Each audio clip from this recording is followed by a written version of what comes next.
¿Qué onda, vatos? Thank you for tuning in to yet another video. Infamous here. Just wanted to say thank you for liking the video. Thank you for subscribing to the channel. And let's go into the topic of today's ride. Yep, another kind of story time. Wanted to just talk about, you know, a lot of people believe you go to a mechanic, they're a little bit more professional and they're a little bit more consistent. But like I said, we're only humans. In all my other videos, people make mistakes, and there was 5 major mistakes at my dealership that were caused by the mechanic, by carelessness, just something that they forgot. Now, one of the times a mechanic actually forgot that a transmission was sealed. This was at a manufacturer automobile dealership repair. Now, we tend to offer the flushes at 30 or 60,000 intervals. Usually at 60,000 miles, we tend to recommend an ATF, automatic transmission flush. So at the time, the manufacturer had decided to try out these sealed transmissions. Now, these were new to us. We didn't know about them as service writers. The mechanics, they should have known about them, but this mechanic made a mistake, offered it, recommended it. He was going to get an extra hour of labor on his timesheet. It's a win-win for the dealership, for the mechanic. He gets more work.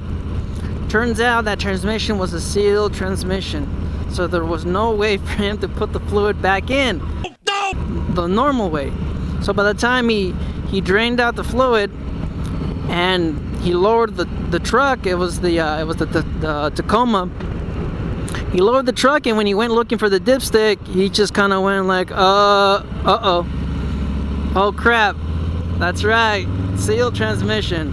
So now he had to lift it back up and then pump the fluid back from the drain, from the bottom of the transmission. He had to pump it back in there. It was just a nightmare. So whose mistake was it? It was the mechanic's. He should have looked. He should have known it was a sealed transmission. I mean, you could clearly see it when there's no dipstick for your transmission. It's a sealed transmission, and it's rated for 100,000 miles or more than that, but it's rated for 100,000. Even though they call it lifetime transmission fluid, it's rated at 100,000 miles.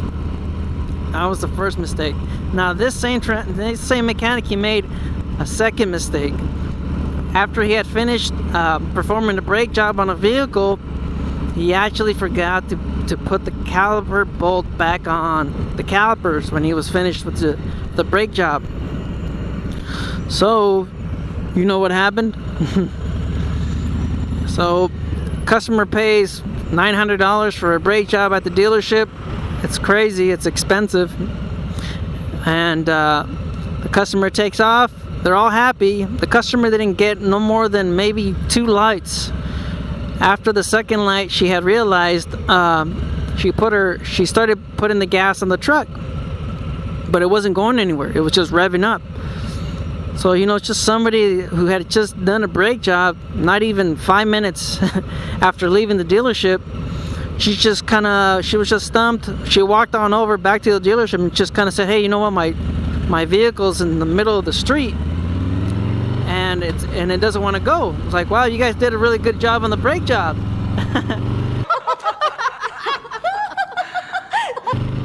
Turns out the caliper fell on the disc rotor, which prevented it from moving. So he had to go back out there, and then he had to remove the rim and then put the brake caliper back on. But you know what? The customer's still uneasy, so he had to bring the truck back in, recheck all the bolts, and then we released the vehicle to them. That was the second time. Embarrassment. Yes, it makes us look bad, but we're only human. Third time.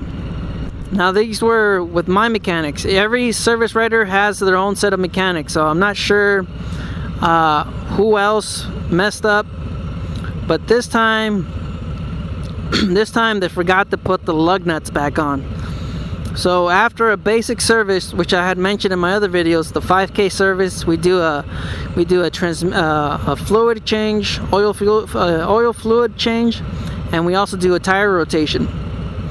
So then the mechanic, because I asked him, I was like, dude, what happened? Why are you doing this? Because this is bad for service writers. We could lose our commission. They get a survey and they rate us, will not recommend. We're losing, like I said in my other video, 40% of commission.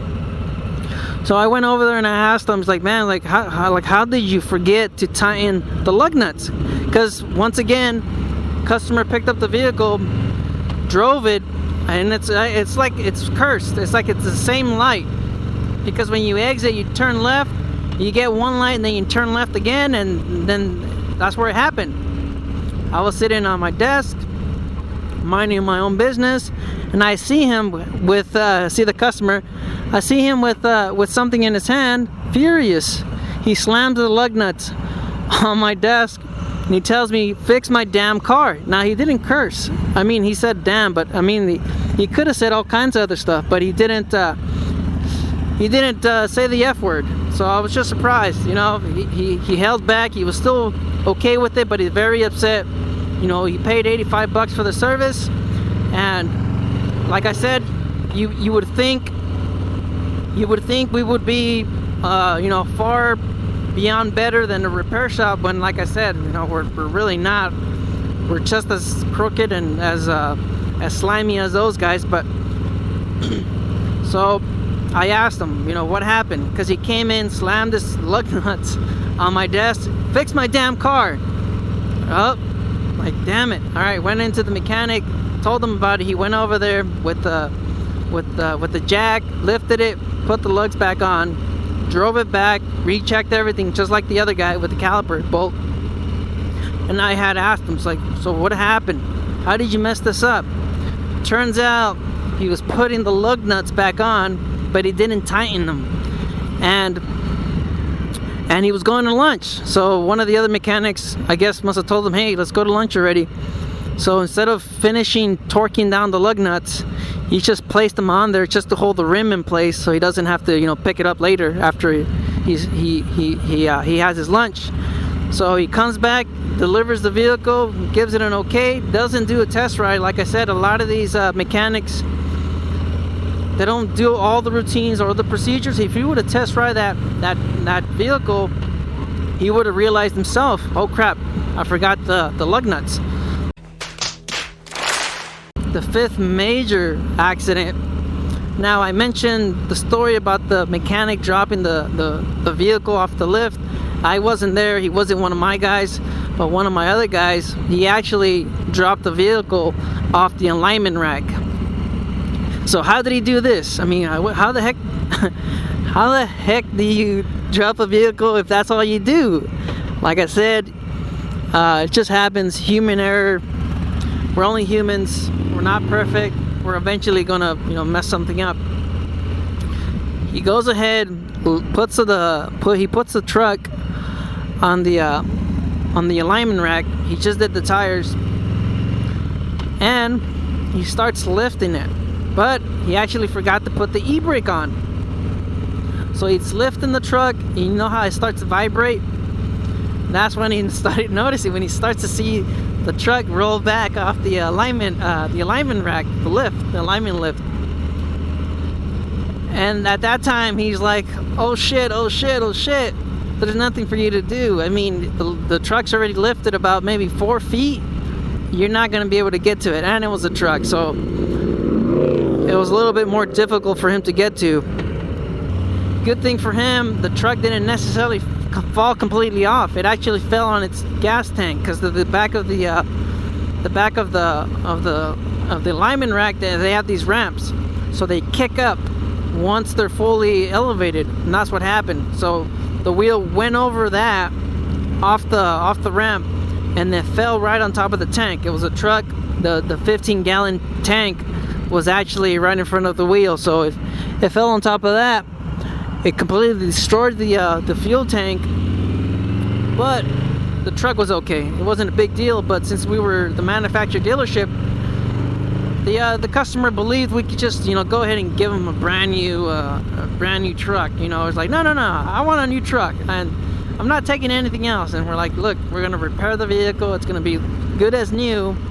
It wasn't a brand new vehicle, but it was, you know, it was probably like a year or two old. So, you know, he really wanted a new truck. It's not gonna happen. It doesn't just work like that. You can't. It's not like a phone.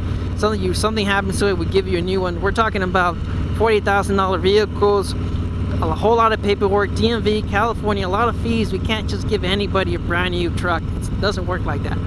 So we fixed it. Took a couple weeks. There was nothing necessarily wrong with it. It just needed a new tank. So that was the 5th major accident that I saw. So yes, that's upsetting, but it happens. We're only human. We're not perfect, and we just kind of have to. We just have to, you know, what they say, cross our T's and dot our I's. Just, you know, be vigilant and make sure that we're trying to, you know, do as much as we can to perform the job at task. No, eventually it's gonna happen. You know, we're only human, like I said. But, you know, that's my 5 major witnessed accidents at the dealership. There's other stuff, but I don't think anything that would you know, be too interesting for story time. I don't know. Yes, just stay out there, stay safe. When you take it to the dealership, you take it to a repair shop, just know there's a chance something might happen. They might drop your bike. They might not latch it properly. Maybe something shifts and they thought it was properly installed or, you know, secured. Stuff like this happens. If it happens at a repair shop, dealership, just, you know, be assured that they're gonna fix it for you. You know, don't go too crazy. Don't go. I know it's upsetting, but, you know, it's your baby. Stuff like this happens, not all the time, but it does happen. So just stay out there, stay safe. Thanks for tuning in yet again. Woo! You guys stay vigilant.